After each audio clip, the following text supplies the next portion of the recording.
Hi, everybody. I'm Leah Granger, and I'm the host of Curtain Call today. We're a weekly interview series with women in the arts, artists, performers, arts advocates, and we are going to be joined today by a very incredible artist.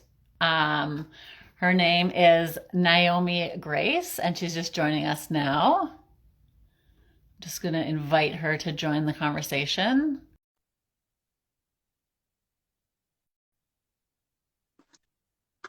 So while we're waiting for her to arrive, I'm just going to start introducing her. Hello, Hi, Naomi. Hi, how are you? good. How are you doing? I'm great. Good. Yeah, I was just about to start. Sorry, are you connected there? Yep. Can you not hear me? Yep, I can hear you perfectly. Okay. Okay, great. I was just going to introduce Naomi. Naomi Grace is a self-identified Jill of all skills. She's a multidisciplinary artist, entrepreneur, foodie, activist, intersectional feminist, aspiring herbalist, and psychonaut. So there's a lot to take in there. There's so much I want to talk to you about, but maybe we could start by you can telling me a little bit about your company, Melanin Rising. Sure. So just first thing, oh, sorry, my name is pronounced Naomi. So if Naomi. anybody forgets, it's Nay like a horse, and then me, Naomi. So starting off with Melanin Rising. So Melanin Rising is I guess for all intents and purposes is a t-shirt and apparel company. It started when I created, so not sure if folks know this, but if you go to any stationery store, you can buy a certain kind of paper that you can feed through an inkjet printer and make iron-on t-shirt transfers. So I made myself a one-off shirt for a speaking engagement that I had that said "Read Bell Hooks," and then I took a selfie and put it on Facebook, and yeah, there were a number of people who said, "Oh, I'd like one." So I printed a few for friends, and then I just kind of expanded from there. So then, yeah, I did a small run of 25, and then after that, I made a couple other designs to sort of put them up on social media. Hey, does anybody want one? And do small runs, and now it's expanded. One of the things, the goals of Melanin Rising is to celebrate Black creatives and also to challenge the idea of what creativity is. So most people think of a lot of people think of creativity as art, but there's creativity in everything. To create music, well, essentially this means to manifest something that wasn't there previously. Whether that be an idea, whether that be conceptual, whether that be a physical object. There's creativity in all sorts of things in science and technology, creativity in business. So yeah, um, to highlight the contributions of Black creatives, and also to look at history on as existing on a continuum rather than thinking about history as something that is in the past. History is essentially just our story, and unfortunately, the mainstream, aka white supremacist, patriarchal history really only highlights people who has uh, people with a coming from a certain perspective. So when we only Mhm. highlight and we only talk about that from the story, we're really missing out on the scope of the human experience. The models on my website are Black creatives, and what I'm hoping to do eventually as Melanin Rising develops is create a platform to celebrate Black artists, also to amplify their work and their contributions contemporarily, and then link those with the contributions of people in the past to inspire creative people in the future. Amazing. It sounds like it really grew organically. Like you just started, I started as this thing that you were just doing for yourself, and then there was like a real demand for it. Yeah, jokingly, I call it an accidental venture, and also jokingly lately these days, because of the number of different things I do, I've been referring to Melanin Rising as my little drooping plant in the corner. It really needs some water, so um, that's one of the things of being a Jill of all skills is the time management thing and figuring out where and how to put energy put energy in. But yeah, I've had a lot of really positive feedback about the products, and I'm really happy with them. We have apparel for everywhere from infants all the way up Baby to stuff. people of all ages, people of all genders, people of all well, most body types, I hope anyway. We go from like infant size up to adult 4XL, and sometimes we can do 5XL as well. So Yeah, yeah, that's super inclusive. Yeah. yeah, Yeah, totally. it's like quite a range. But I mean, yeah, it seems like you have an unbelievable amount of creative energy just because it seems like you've been able to do so many different things. But right now you're really focusing on your art, on your visual art. Yeah. Can you tell me a little bit? I saw you recently had a show, some shows in Vancouver, but can you tell me a little bit about what you're working on right now, like during the pandemic or during this time? Sure, and thank you for asking that question because like I feel like I could talk ad nauseum about this project. I'm really excited about it. Both in, I'm excited to present it, but I'm mostly excited about the process for me, as it's been a catalyst for a lot of healing. So the project focuses on ideas of leadership and feminine leadership and what that looks like. And when I think of feminine leadership, um, especially in terms of feminine leadership in the African diaspora, we're talking about a kind of leadership that is liberatory rather than ruling over. So the role of a leader is to elevate all the people rather than to rule over them or oppress Love that. them. Yeah. So there are 8 ancestors that I'm going to be painting. So the 8, see if I can remember all of these. Bridget Biddy Mason is one. Dr. Wangari Maathai is another. Queen Nanny of the Maroons is another. Marsha P. Johnson, Maya Angelou, Miriam Makeba, Marielle Franco, and Amy Jakes Garvey. I actually got them all. That's all 8. Yeah. Yeah. So I think a couple of those are general household names like Marsha P. Mhm. Johnson and Maya Angelou, and hopefully Miriam Makeba. But some are stories of leadership that I think they're not so widely known, but they are just incredible, exceptional stories. And when we tell, part of the role of storytelling is to shape our consciousness and about who we are as people. So, I mean, one way of describing that is talking about archetypes, but really, I think that kind of back to what I was saying before about the same stories being told over and over and over again. I mean, if you look at Hollywood, for example, it's the same plots basically being recycled over and over and over again. And literally the same stories. Yeah, Yeah. yeah. You wake up one morning, you're in another body, you're having to see worlds from a new perspective, and something. Yeah. Anyways, there's like a few like stock plots, and even though like those are entertaining, I just don't. I think that the lack of diversity in the kinds of stories we tell really limit the scope of our ideas of who we are as people. Let's say the people, I mean, just human beings in general. So I know that when we talked yesterday, I told you the story about Biddy Mason. So maybe I'll start there. Yeah, because I just couldn't believe that I hadn't heard it before. Yeah, it's such a dope story. So Biddy Mason, and I'm part of the reason I'm so excited about the process of this for me is that I'm learning as I go along. So I may get some of the details incorrect, but I'll try my best. And Biddy Mason was born enslaved in Virginia in the early 1800s. She was a midwife. She was the plantation midwife. Oh, she became the plantation midwife. And plantation midwives had a very revered and important role. They walked between two worlds. They not only were the midwives for the babies of enslaved people, but they were also the midwives for the plantation owners' kids as well. So they were, I guess, like in an intimate way involved with white folks and with black folks. They kind of walked between two worlds in a time that things were really segregated. They were also herbalists, and they were really revered for their ability to heal and for their herbal knowledge. At one point in Biddy's story, Mormonism started to really take hold in the United States, and the plantation owner moved the entire plantation out to Salt Lake City. And then from Salt Lake City, there was a new Mormon colony that was being developed in San Bernardino. So they moved everybody out there. But then during that time, California became a free state. Now, this is prior to emancipation in the rest of the United States. Mhm. And the plantation owner, as like greedy as he was, tried to drag everybody back across state lines so he could, I'm just going to be blunt. It's so disgusting, but to be able to say, like to protect his assets, essentially meaning human lives that he owned. And Biddy Biddy's a nickname for Bridget, by the way, Bridget Mason. Biddy took him to court and won.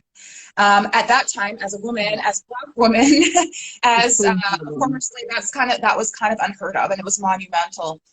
So with she not only gained the freedom or not even gained, because the freedom was her right under law. So she not only was able to assert that freedom for herself, but also for her children and other enslaved people who were part of that plantation.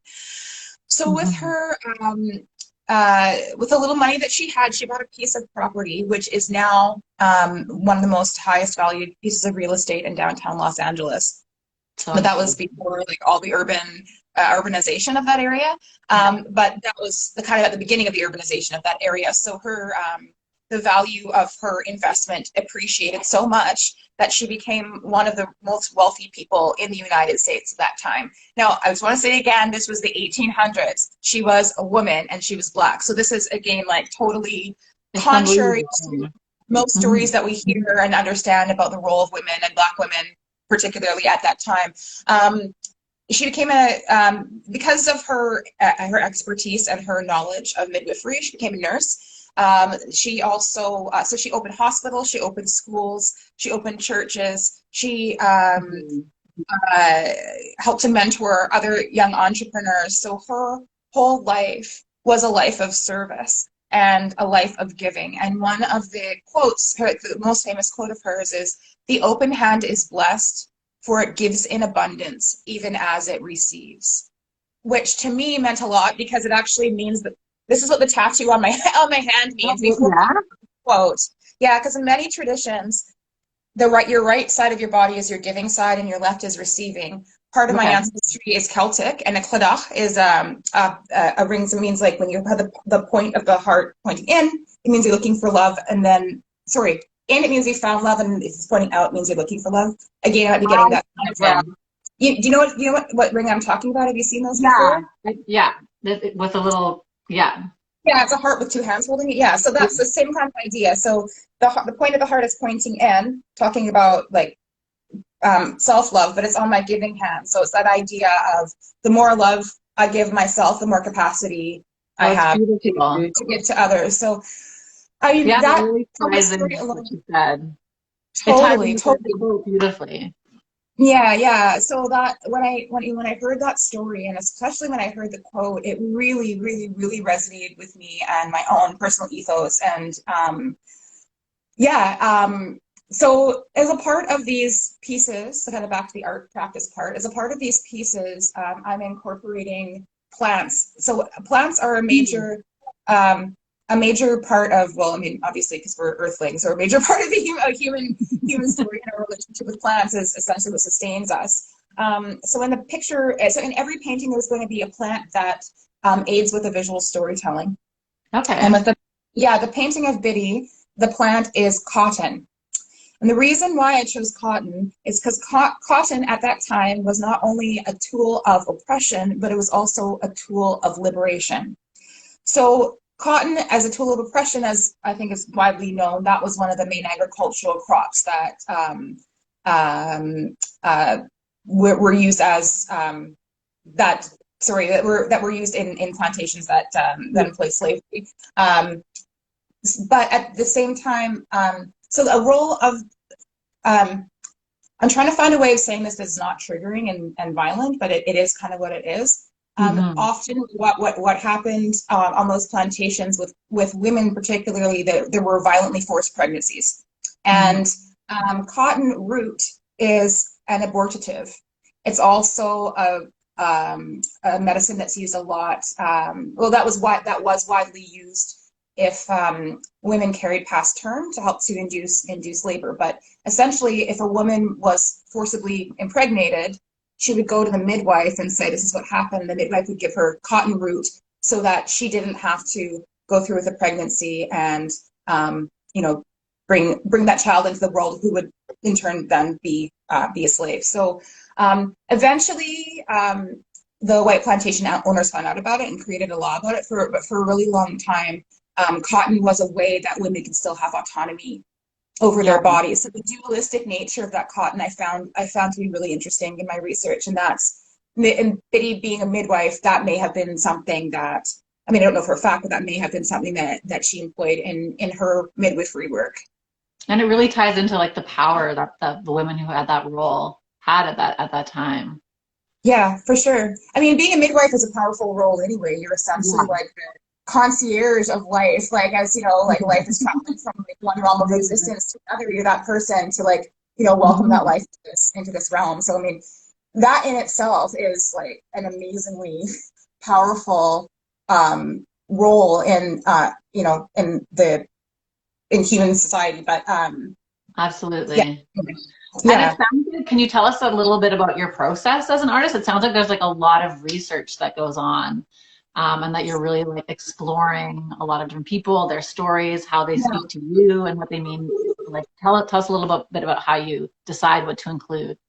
Sure. I guess I could call myself a nerd. I mean, there's lots of different definitions of that, but I really I'll find something that I get interested on and then kind of get fixated on it and then need to learn as much as I can. So a lot of this, as I said, like the one of the I guess not motifs, but one of the focuses of this particular art series is about honoring the power of storytelling and shaping the human psyche. So through each piece, I'm trying to tell a story, but I want to know what the details of the story are. So Mhm. yeah, part of my process is just doing research to find out exactly, who these people are, what their values were, the ways that they use their leadership to liberate, and what that looked like. And then, yeah, as I mentioned, the plants that are involved.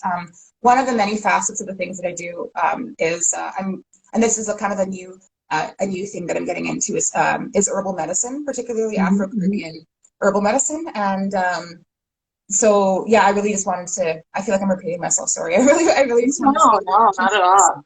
Yeah, the relationships between human beings and plants, and how plants have always been a tool of liberation for us as well. You were just mentioning that you're a quote unquote nerd, and we spoke recently, and you told me that one of the things that you'd recently discovered and were nerding out on is the solar punk movement. And Yes. what you told about me about it was kind of blowing my mind, and just that I hadn't heard about it was.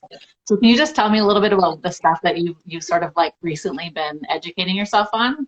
Sure. That was an excellent segue into talking about that too. Um, the solar punk movement. So, just a disclaimer: I'm not a representative of the movement. I'm not an expert. I am definitely at the beginning of my learning journey about this. The solar punk movement is a movement that I guess is based in visual art and speculative fiction. It provides an alternate view of the future to, let's say, I guess like its sort of siblings would be steampunk and cyberpunk. Um, Cyberpunk is a futuristic view where technology machines are our overlords, and we are Mhm. essentially like, fighting for to preserve our humanity.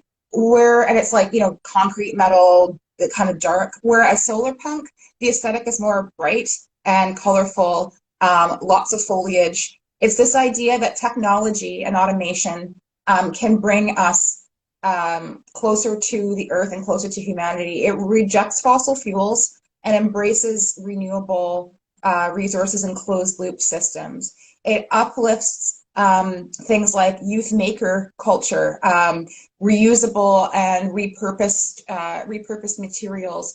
Sometimes views of solar punk architecture are repurposing existing infrastructure in a way that is in harmony with nature rather than in competition. And sometimes it's about creating brand new structures that have ecological design as a part of it. So the thing that I love about solar punk is that it's not just a pie in the sky idea. Like we have the technologies Mhm. right now to be able to make this a reality.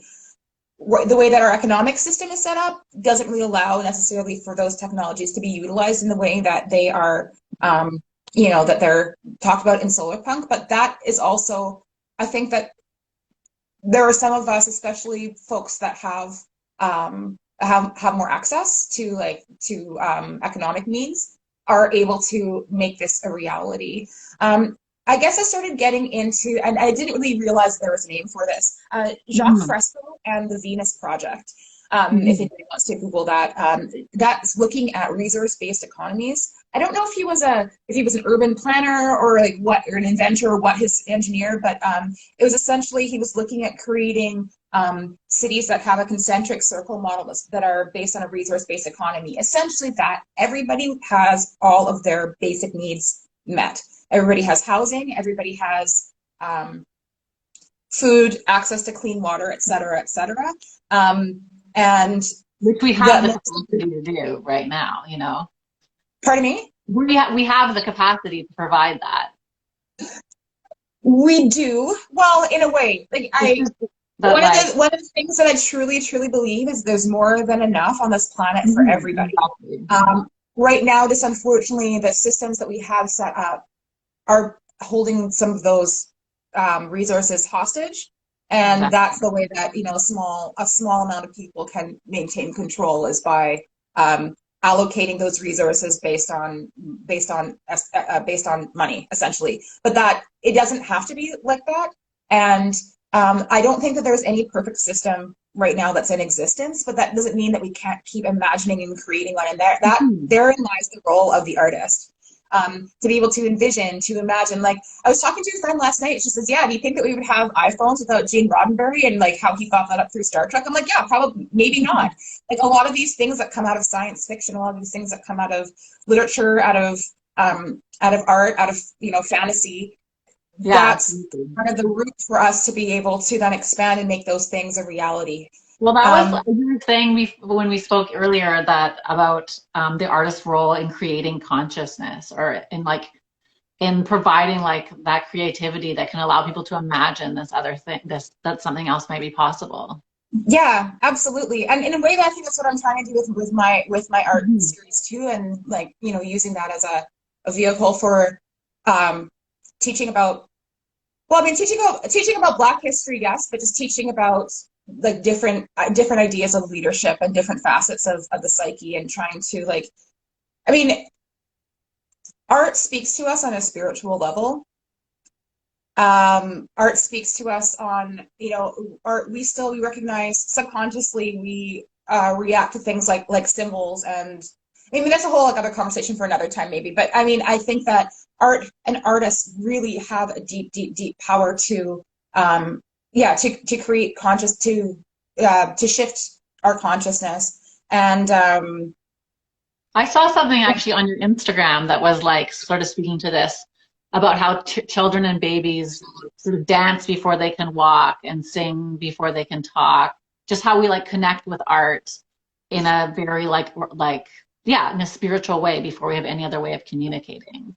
oh, I didn't know that that was on that was that an older post, and maybe one at something It I was an posted. older post, yeah, but it Okay. was beautiful. I was looking, I was like, all of this is true. Yeah, there are things that I post on Instagram that I've forgotten about. Yeah. But yeah, I see that the solar punk, even though it's an idea that's based in fiction, it's also inspired a movement, and a movement that embraces youth maker culture, embraces looking at closed loop sustainable systems, rather than systems that exhaust natural resources. And yeah, I see. There's this Mr. Rogers quote, and I'm not going to get it exactly right, but essentially what he's saying is that when he was a kid, he would watch the news and get really scared, and his mother would say, look for the helpers." And that's during the time of this pandemic, with a lot of the doom and gloom kind of rhetoric. I've been making a conscious effort to look to those who are um, trying to create something better. So I guess my like one of my new obsessions too has been looking at things like um, green technology and how we can take things, how we can move from globalization, especially when it comes to food systems, the things that are hyper local. I live on the unceded ancestral territories of the Squamish, Tsleil-Waututh, and Musqueam First Nations, which is colonially known as Vancouver. I can't grow, even though like the growing season here is pretty long compared to a lot of the rest of the country. I can't getting strawberries in the middle of November doesn't really make sense unless I bring them in. But there are certain technologies now that are being supported and starting to be more widely utilized, particularly aeroponic, indoor aeroponic growing. And I was thinking, well, if we can, move that idea to a community supported or CSA or community supported agriculture CSA, so CSA model or community garden model, and make hyper local places where people can grow. When people could grow food indoors, like that, to me, that's solar punk. Like that would be something that's like embraced by solar punk, rather than, because the system that, very cohesive, and like that it includes like a very broad view of the world that's very hopeful. It is broad, and it's also not static, which is another thing that I like about it. It's not so dogmatic. So one of the things that I learned that is that how solar punk looks and how it shows up can vary from community to community. So there's not one like, this is what we believe and this is 100% like the rules. It's the understanding that from era to era, from culture to culture, from community to community, what that looks like is maybe different, and that it is dynamic. So depending on what's happening, things things will change. Yeah, another thing about it is that solar punk really understands the role of, there's my dog, sorry, there's somebody at the door, the role of social justice, and how social justice and environmental justice are inextricably interconnected. That's part of, and also one of the people who I'm painting, Wangari Maathai, that was really what she studies, is how, or studied, she passed away in 2011, but looked at the interconnectedness of of gender oppression, economic oppression, environmental degradation. We are the planet. Human beings are the consciousness of the planet. We just say like, oh, I'm going to go out, I'm going to get in touch with nature, really just means to get in touch with yourself. There really is no separation. We are the planet, and somehow our egos have made us think that we're separate. So to talk about environmental justice without talking about social justice seems to not really be looking at problem solving from a holistic perspective. And that's what, it's central. Like social justice is central to the movement. Yeah, it seems like it was really exciting for you to find this thing that sort of ties together so many different aspects of your own path. When I read the Solar Punk Manifesto, I literally cried, because I felt that finally there was language to describe the things that I've been thinking, the things that I've been feeling. Like I felt like my ethos was just like kind of distilled into this into this document, and I'm like, okay, there are other people who feel the same way, and then that hopeful view of the future rather than a doom and gloom view of the future, it really helps me to understand and to like I guess to ground in myself that the future is not yet written.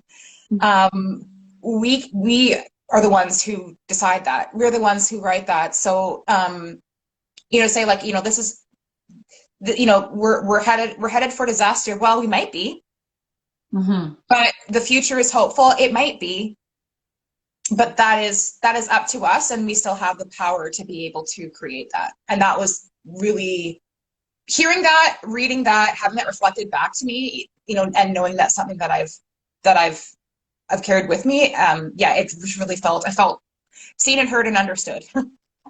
Well, I'm really glad that we got to talk about it here today and just like share it in case it resonates with anyone else, which I'm sure it does, because it's like we're living in a time where it can be really hard to be hopeful and to acknowledge that the future isn't written. So to see that there's other people that share that optimism. Yeah. And once again, I just want to like make clear, like I'm really at the beginning of my learning journey for this. And I'm so excited to keep connecting with folks who are sort of who have the same optimistic, or maybe not even optimistic, hopeful view that there's something better coming if we choose to create it.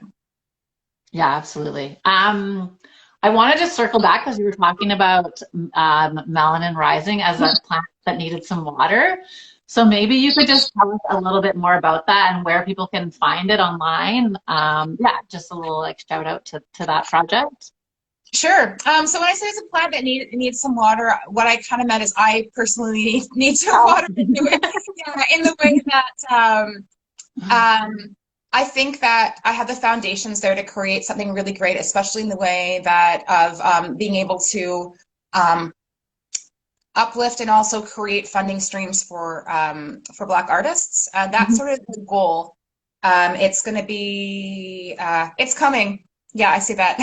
It's coming. I just need to put the work in. But um, Where can people so find it online? Is it just thank you. melaninrising.com? No. Yeah, thank you. I spit off on tangents and I get off track. Thank you for bringing me back. Yeah, so our online store is melaninrisingapparel.com. We also have an Instagram page, which sorely needs updating, but it's melanin.rising.apparel. We'll put all And these in the comments. We'll put it and we'll throw all these links on our website and in the comments on this talk. Yeah. awesome. Yeah, and right now, like this is how my entrepreneurial ventures is how I'm funding my art, and I hope eventually that there will be enough revenue to be able to also support other artists in their projects as well, and to be able to like not only amplify and give them moral support, but also give financial support too. But that's going to be coming later again once And that's so important. Yeah. Yeah. Yeah. And are there any other places that people can find you online? Yeah, so there's at naomi.grace.art. If you Google Naomi Grace, I'm sure my website will come up. I was a musician and I was a performer and music educator for over a decade. Back about, I guess, like last January 2020, right before the thing hit, I made a conscious decision to shift away from performing to focusing on my visual art. So that's more of like my, from when I used to gig and stuff, but it's still, the page is still up there if you want to. The thing I feel grateful about having a number of different of creative outlets is that I might end up shifting back. Maybe I have the foundational skills. I have the foundational skills there if I so choose to do in the future. But yeah, right now I'm focusing on my visual art stuff. So there's not tons of online presence yet for the visual art stuff, but it's growing. Well, we can't wait to see it, honestly. Just from everything that you talked about, I can't wait. We can't wait to see it. Awesome. Do you have an idea of when it might be? This might be completed. Or it's like sort of indeterminate future. Oh, there's your link here. This particular project, indeterminate future. If I had nothing but time, I would be working on that all day. Actually, I just took a 3-week sabbatical. I also do anti-racism consulting, so I took a 3-week sabbatical from that work to focus on just my art stuff. So now every Wednesday I dedicate to art. I call it WAP Wednesdays. WAP stands for Wholesome Art Project. Yeah. So WP Wednesdays, I do live painting at an optical in Vancouver called Ollie Quinn on Plantation Drive. Oh, cool. Yeah, and sometimes I live stream from my website. From my art Instagram account rather. But sorry, the question was when will it be done? I don't know. I'm allowing it to unfold organically because, as I said, part of this for me is process, and the process of learning deeply about the life, the ethics, and the leadership styles of the people that I'm choosing. I mean, there was a very distinct reason that I chose these particular folks, is because they're back to, I mean, the style of leadership is a liberatory practice, but also as myself, as somebody who lives on the intersections of a number of different identities. So I am a woman, I am a Black woman, I am a person with disabilities, I am a queer person. So all these different aspects of my identity, I feel like, and I'm an artist. Actually, I think most importantly, I'm an artist. So the people who I have yeah, they represent different facets of my identity. So as I'm learning about them, I feel like I'm learning about myself as well. And that's what I'm hoping to people will get from that project too. It'll help to unlock certain things about themselves that they Yeah. value.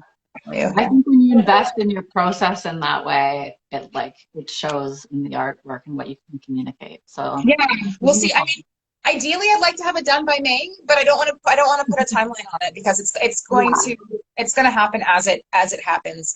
But I'm dedicated to working on it. So it will. What happens, whatever happens, will happen. And be sure to let us know because we'd love to share that when it does happen. Oh, I will for We'd sure. love I to. We'd absolutely love will to for see it. sure. I don't know if there's anything else you wanted to share. We covered we've put up all the places that people can find you online. But yeah, we're just really excited to see your artwork come to fruition. And I really appreciate like how much of yourself you've shared with us today and all of the new things that I learned about and that I'm sure other people learned about as well. I really appreciate it. It's been Yeah. wonderful speaking with you. Is there anything else you want to share? Yeah, I think that just I really want to encourage people to invest in art and to invest in artists. I think that there's a lot of times that we are like taught that art is decoration or that art is entertainment. Art is Mhm. foundational to the health and vibrance of any society, and art is foundational to our own ideas of self-esteem and healing yeah, so if you have an opportunity I couldn't to agree more. invest if you have an opportunity to invest in art, meaning I know there aren't a lot of live shows that are going on right now, but when you can to support performing artists, if you can, if there are artists who have Patreon accounts, support them on Patreon. Try to support the artists too who are telling the stories that maybe aren't necessarily the mainstream stories. Not that the mainstream stories are bad, but just that we need that diversity in stories to really understand who we are, especially at this critical time where so much change is happening, and be able to support those who are putting forth a multitude of ideas so that we can choose, um, you know, how we move forward. Absolutely. And yeah, it is like it's so important to mention supporting artists with money, just because like that is the system that we live in right now. And in order to tell those stories, like the sad truth is like you need financial support. So yeah, yeah. Well, I mean, we need financial support because yes, money and this current economic system is the reality of where we're living now. Mhm. But I mean, even in the absence of like money as money or Mhm. as currency, artists, like people, in order for people to realize their full potential, they need to have their like, I mean, people know what Maslow's hierarchy of needs. Like people need to be taken care of. So if you don't have those foundational things, then you're not going to necessarily have the scope to be able to create in the way that um, yeah, when you're worried about how am I going to pay my 1600 $1,600 rent or however much rent is in Toronto, like if you're worried about how am I going to pay my rent, you're not really necessarily thinking about how am I going to share this expression of myself with the rest of the world. Yeah, absolutely. Well, thank you so much for your time. I really appreciate it. It's so lovely to meet you in this way. And everybody go and check out all of Naomi's work and her company. She's modeling some right now. The website's really incredible. The models are beautiful. It's a wonderful project. And have a wonderful Wednesday. And I hope you have a very productive, artistic, creative time in the coming future. We're really looking forward to seeing your project. Thank Thank you you so so much. much for having me. It was a pleasure. Yeah. Take care. Bye. Bye.